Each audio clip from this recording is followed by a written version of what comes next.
چھٹکارا حاصل کرنا چاہتی ہے۔ وہ جب حضرت مولانا خطاب فرما رہے تھے تو مجھے ایک مولانا حالی کا ایک مصرع یاد آیا، جب وہ شراب کے سلسلے میں اس امت کے احوال بیان کر رہے تھے۔ واقعی یہ ہے کہ وہ رولا دینے والے احوال ہیں۔ شراب کی نحوست سے اس امت کی مائیں بیٹیاں جو عذاب بھگت رہی ہیں اور جوجھ رہی ہیں، وہ خون کے آنسو رلا دینے والے احوال ہیں۔ تو مجھے یاد آیا کہ امتی باعث رسوائی یہ پیغمبر ہے۔ آج امت نے اپنے پیغمبر کو بدنام کر دیا۔ آج نبی پاک صلی اللہ علیہ وسلم کی ہم بدنامی کا سبب بن گئے ہیں، اور یہ اتنا عظیم ترین جرم ہے کہ شاید کوئی گناہ شرک کے بعد اتنا بڑا نہ ہو جس پر اللہ کو اتنا غصہ آئے کہ نبی پاک جو اللہ کے پیارے اور اللہ کے حبیب ہیں، اللہ کے محبوب ہیں، ان کو ہم اپنی گندی زندگیوں سے بدنام کر رہے ہیں۔ آج دنیا انسانوں کا ایک انسانی فطرت ہے، ایک انسانی مزاج ہے کہ جب چھوٹا کوئی غلطی کرتا ہے تو لوگ بڑے کو برا بولتے ہیں۔ کوئی امام صاحب کا بیٹا اگر نکڑ پر کھڑے رہ کر سگریٹ پیے تو لوگ کہتے ہیں کہ میاں تمہارے ابا تو جمعے میں بڑے لمبے لمبے بیان کرتے ہیں اور تم کو یہی سکھایا ہے راستے پر کھڑے رہ کر سگریٹ پینا۔ تو اس امت کے اندر جو بھی خرابی آتی ہے، لوگ وہ انسانی ایک فطرت، ایک انسانی مزاج ہے، وہ براہ راست اس امت کے بڑے کو یعنی نبی پاک صلی اللہ علیہ وسلم کو برا بولتے ہیں۔ آج دنیا کے اندر جو نبی پاک صلی اللہ علیہ وسلم کے اس پاکیزہ سیرت کو جو ہم نے داغدار کیا ہے ہماری زندگی سے، یہ ہمارا ایک بہت بدترین قسم کا جرم ہے۔ آپس کی نا اتفاقیوں سے، جس کو مولانا نے بہت قرآن کے ساتھ میں بہت تفصیل سے بیان فرمایا، چھوٹی چھوٹی باتوں پر ہم اپنی مسجدوں میں دوسرے کو آنے نہیں دیتے،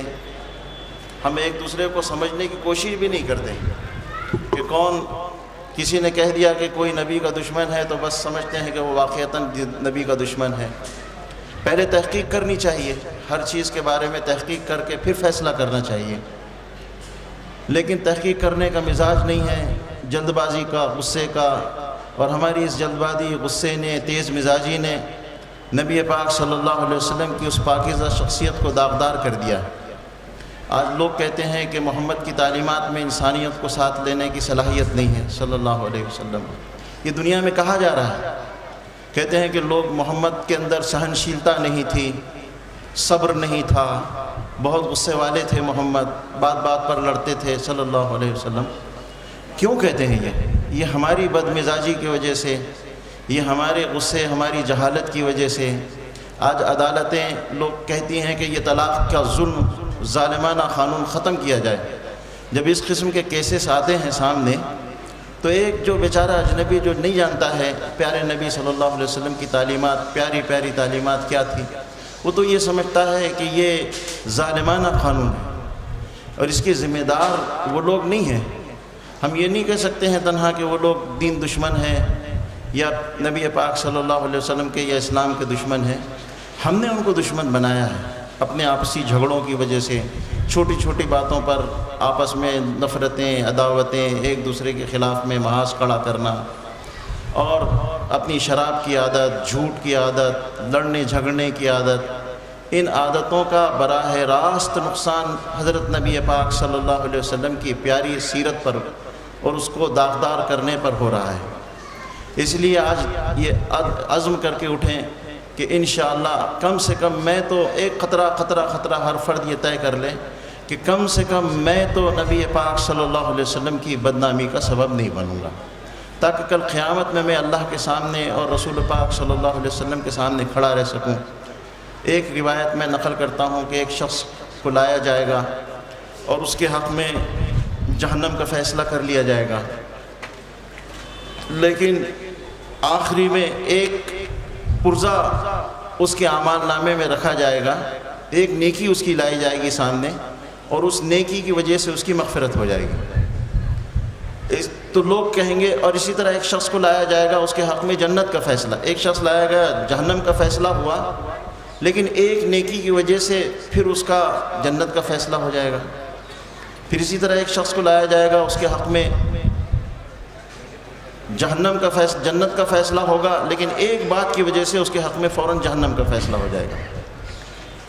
تو لوگ پوچھیں گے، تحقیق کی جائے گی تو پتہ چلے گا کہ یہ وہ شخص ہے جس کے حق میں جہنم کا فیصلہ ہوا تھا، لیکن ایک دفعہ دو مسلمانوں کے اندر آپس میں لڑائی ہو گئی تھی، دو مسلمانوں کی جماعتیں آپس میں لڑ پڑی تھی. اس نے ایک ایسا بولا تھا کہ جس کی وجہ سے آپس میں محبت اور جوڑ پیدا ہو گیا. تو اللہ کو اس امت کے جوڑ پیدا کرنے والے کی ایک نیکی اس کے پوری زندگی کے گناہوں سے زیادہ عزیز ہے. اور ایک شخص لایا جائے گا، زندگی بھر نیکیاں کی تھی، لیکن ایک بول کی وجہ سے دو مسلمان آپس میں لڑ پڑے، یا دو مسلمان جماعتوں کے اندر آپس میں لڑائی ہو گئی، تو اس کے ایک بول کی یہ نحوست، اپنے پیارے نبی کی پیاری امت کا یہ توڑ اللہ کو اتنا سخت ناپسند ہوگا کہ ساری زندگی کی نیکیوں کے باوجود اللہ تبارک تعالیٰ اس کے لیے جہنم کا فیصلہ کر دیں گے. اس لیے میں بھی اس بات کا ارادہ کروں، آپ بھی اس بات کا ارادہ کریں کہ انشاءاللہ ہم جوڑ پیدا کریں گے، اتفاق و اتحاد پیدا کریں گے. کوئی سنی سنائی باتوں پر یقین نہیں کریں گے جب تک کہ خود تحقیق نہیں کر لیں گے. تحقیق کرنے کا مزاج بنائیں مثبت انداز سے. یہ ایک دنیا جو ہے نا، آج کل کی دنیا ایک سویلائزڈ دنیا ہے. یہ جنگل راج دنیا کے اندر نہیں چل رہا ہے کہ کسی نے آیا اسٹیج پر بیٹھ کر چیخ کر کوئی ایک بات کہہ دی اور آپ نے اس کے اوپر بھروسہ کر دیا. آپ تحقیق کیجئے، آپ ریسرچ کیجئے، آپ معلومات لیجئے کہ واقعی یہ جو کہہ رہا ہے یا جو بات کہی جا رہی ہے کتنی سچ ہے. ہاں اگر سچ ہے تو بالکل آپ اس پر جمیے، اور اگر نہیں غلط ہے تو اس کا اعتراف کیجئے. آپس میں اتفاق و اتحاد محبت پیدا کریں، اور اللہ تبارک تعالیٰ جیسے حضرت نے فرمایا کہ ایک اور نیک بننے کی ہم سب کو توفیق عطا فرمائے. وآخر دعوانا ان الحمدللہ رب العالمین.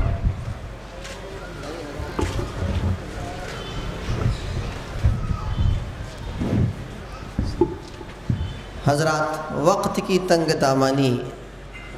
مزید مقرروں کو اسٹیج کی دعوت دینے سے محروم کر رہی ہے، ورنہ حقیقت میں ہمارے اسٹیج پر آج ایسے افراد ہیں، اللہ تبارک و تعالیٰ نے شاید آپ کے اخلاص کی بنیاد پر چنیدہ افراد کو یہاں تک پہنچا دیا. جس انداز سے ہمارے قاری صاحب نے قرات کی، اور اس کے بعد جس انداز سے ہمارے نعت خواں نے نعت پیش کیا، پھر ہمارے مفتی صاحب نے جس انداز سے اور جس اسلوب سے لوگوں کو سمجھایا، اور مختصراً ہی گفتگو میں حضرت مولانا نے جو کلمات سے نوازا، واقعتاً ہمارے اسٹیج پہ اور بہت سارے افراد ہیں، لیکن میں ان تمام حضرات سے معذرت بھی چاہتا ہوں. ہمارے ساتھی ہیں، ساتھ میں رہتے ہیں، اور شعلہ بیان مقرر بھی ہیں، اور مختلف جہتوں سے گفتگو بھی فرما لیتے ہیں، لیکن وقت کی تنگ دامانی مزید اس اجلاس کو آگے بڑھانے کی اجازت نہیں دے پا رہی ہے. میں ان تمام حضرات سے معذرت خواہ بھی ہوں، اور آپ تمام حضرات کا بھی شکر گزار ہوں. اب اخیر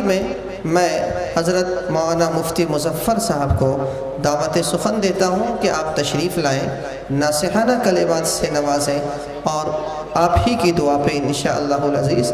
جلسے کا اختتام بھی ہوگا. اور ساتھ ہی ساتھ ہمارے شکیل بھائی جو عموماً وقت کی نزاکت کے انتظار میں رہتے ہیں کہ کہاں کوئی ایسا موقع ملے کہ اسی موقع کی مناسبت سے ہم کچھ کتاب بھی پہنچا دیں. شکیل صاحب نے 2 کتاب آج مخصوص طور پر لائی ہے تاکہ جس موضوع پہ حضرت مولانا مفتی صاحب نے گفتگو فرمائی شاید اس سے ملتی جلتی باتیں. ایک کتاب یہ ہے اولاد کی پرورش کے بہترین اصول، اور دوسری کتاب سیرت سید الکونین خاتم النبیین صلی اللہ علیہ وسلم، جو اس موضوع سے بالکل مناسب ترین کتاب ہے. اور دوسری کتاب معاشرے کے اندر آج جو بے راہ روی ہے، ایک اولاد کس طریقے سے ماں باپ سے کٹتی جا رہی ہے اور کس طریقے سے ترش کلمات آج اولاد اختیار کرتی ہے، اپنے والدین کے لیے اس کے اندر ایک بہت بڑی کمی خود ماں باپ کی بھی ہوا کرتی ہے کہ وہ بچپنے میں ان کی غلطیوں کو نظر انداز کرتے ہیں یا ان کی تربیت میں وہ نظر انداز سے کام لیتے ہیں، اور اس اسلوب سے، جس انداز سے تربیت کرنا چاہیے ایک اولاد کو، اسلام ایک اولاد کی تربیت کا کیا طریقہ سکھاتا ہے، کیا نمونہ بتاتا ہے، ہم اس کے اندر دیکھتے ہیں کہ کچھ نہ کچھ ماں باپ کی بھی خامی ہوتی ہے جس کا انجام ماں باپ کو بڑھاپے کے اندر بھگتنا پڑتا ہے۔ لہذا اس مناسبت سے بھی کتاب موجود ہے۔ میں آخر میں انشاءاللہ تمام حضرات سے درخواست بھی کروں گا دعا کے بعد کہ جو حضرات اس کتاب سے انسیت رکھتے ہوں، بلکہ جو حضرات اس کتاب کو پڑھ کر اپنی اولاد کو اسی انداز سے تربیت دینا چاہتے ہوں اور نبی کریم صلی اللہ علیہ وسلم کی سیرت سے ایک بہت ہی مختصر انداز میں واقفیت چاہتے ہوں، تو ضرور ان کتابوں کو بھی خریدیں۔ یقیناً اللہ تبارک و تعالی ان کتابوں سے آپ کے حالات یقیناً بدل دے گا اگر آپ ان کتابوں کے اسلوب پر اور ان کتابوں کی ہدایات پر آپ عمل کر لیں۔